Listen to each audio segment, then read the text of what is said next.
Hey everybody, welcome back to RPG Imaginings. I have some Runequest on the channel and I'm excited to be able to bring Runequest back. This was a book that was sent to me by Chaosium, and so this is a sponsored video, and I want to thank Chaosium for providing this book to me so that I can showcase some things that are going on in the Runequest line. And as a newer player to Runequest, I've really needed a lot of the supplementary information that has been put out for the newest version of the game, because I've had a lot that I've needed to learn, and I really appreciate all the resources that Chaosium is putting out for this. This is also kind of a bittersweet video. I wish I had done this video before now, and the reason for that is because one of the authors of this book, Steve Perrin, who is a giant of a role-playing game designer along with the late Greg Stafford, recently passed away. And I wish I had been able to do this little overview of the book before he passed away, so that we could get as much, celebration of his work out there. But he has a really strong legacy with Chaosium and with the role-playing community, and so rest in peace, Steve. And let's dive in to Runequest, the Red Book of Magic. This has been a much-anticipated book for me, and to be fair, this book was released, I believe, a couple months ago, okay? Sometime around June is when I received it. And this is, the subtitle is A Complete Guide to Rune and Spirit Magic. And so I'm not sure if this has all of the rune and spirit magic that has been published for the game, like the grimoire of Cthulhu Mythos Magic was every spell that had ever been published in the game, with a few exclusions because Chaosium didn't have the rights. But there's definitely a ton of content in this book. And so here's our table of contents, splitting it up into an introduction, rune magic, and spirit magic. And let's see what's going on. The artwork in this book is spectacular. I'm a huge fan of artwork in role-playing games. The game has really been upped over the last several years, in my opinion, for everybody. I really enjoy the artwork in Call of Cthulhu.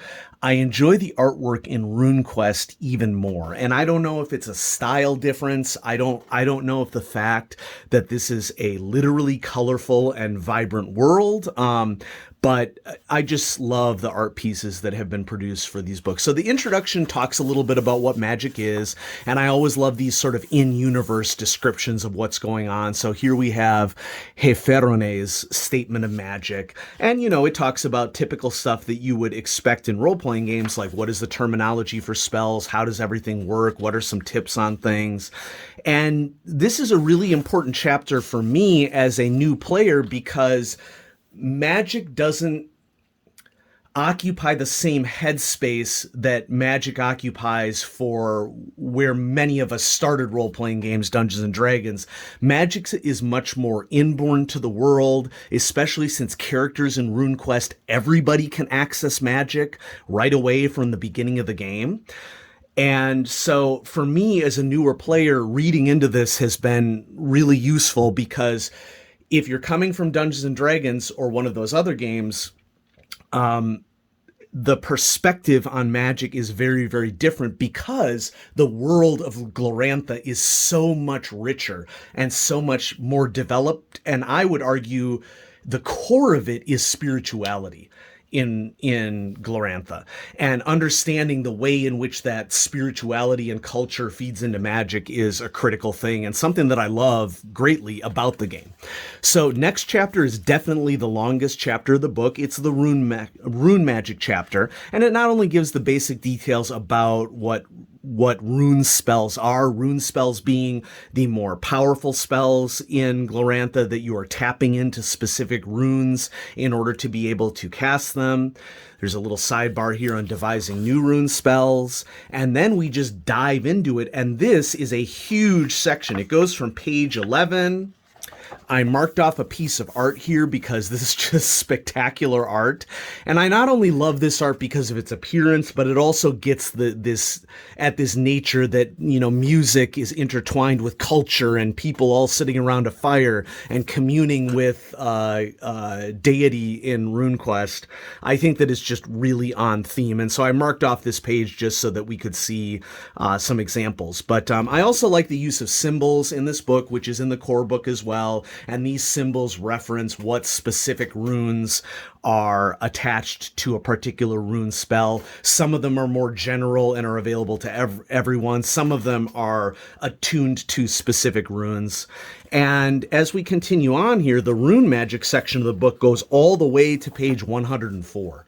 Okay, so from page 11 to page 104, you're getting nearly 100 pages of just rune spells and ways to significantly affect encounters in the game. And so that's really cool.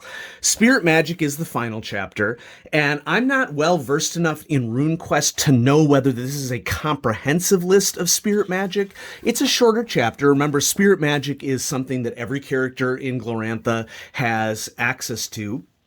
And Spirit Magic is, it can depend upon a lot of different factors, but Spirit Magic spells are generally controlled by magic points. So you get those magic points a lot quicker. Spirit Magic is a lot of buffing and defending that happens in combat.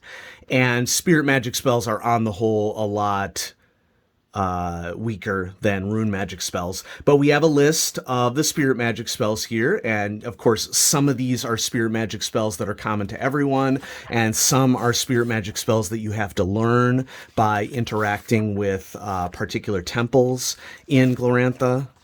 And the rest of the book pretty much details, gosh, look at all the colors. See, I just like the color of the art style and how developed this culture is and how much work Greg Stafford put into developing this culture. And then we got our index, okay, which is always useful to have an index when you're trying to look up specific spells, okay? And so there it is, Runequest, the Red Book of Magic. Let's check out the back. The Red Book of Magic is the ultimate guide to spirit and rune magic, written by Zabur, the Sorcerer Supreme. This indispensable arcane tome contains all known spells of the Glorantha cults and shamans. Well, that answers that question. Making it an essential aid for players and game masters, the Red Book of Magic contains over 500 rune spells, rituals, and spirit magic spells, many of which are published here for the first time. Okay, so there's some new stuff in here too. New magical creatures such as war trees, giant loons. Okay, I love me a giant loon. That's just awesome. I mean, ducks, awesome. Giant loons, maybe not as awesome, but still awesome. Manlings and look sites to pit against adventurers and foes alike, information about rune metals, healing plants and illusions, rules for using ritual practices and other methods to improve your chances of spellcasting success, the esoteric secrets of Farani's Statement of Magic, we saw that, and rules for devising your own rune spells. The Red Book of Magic is the definitive reference for spirit and rune magic. The spells within include refinements, corrections, and expansions from those presented in the Runequest rules, all within one easy-to-use volume. And this is a really easy-to-use volume because it's packed with stuff, but it's also a thin book, so it's not going to add a ton to your Game Master kit. You know, and it's really easy to access. And so something that you can, you know, easily pass out to players. You get somebody who's like in charge of like double checking spell rules or something like that in the game. That is awesome. So Chaosium, thank you so much for sending this to me. You know, you all can go to chaosium.com, and when you purchase from chaosium.com a hard copy, you get the PDF included with it. And so I'm just super excited to continue to learn more about Glorantha and expand my fantasy role-playing. And so thanks everybody for watching, and I'll have more coming at you on RPG Imaginings. Have a great day.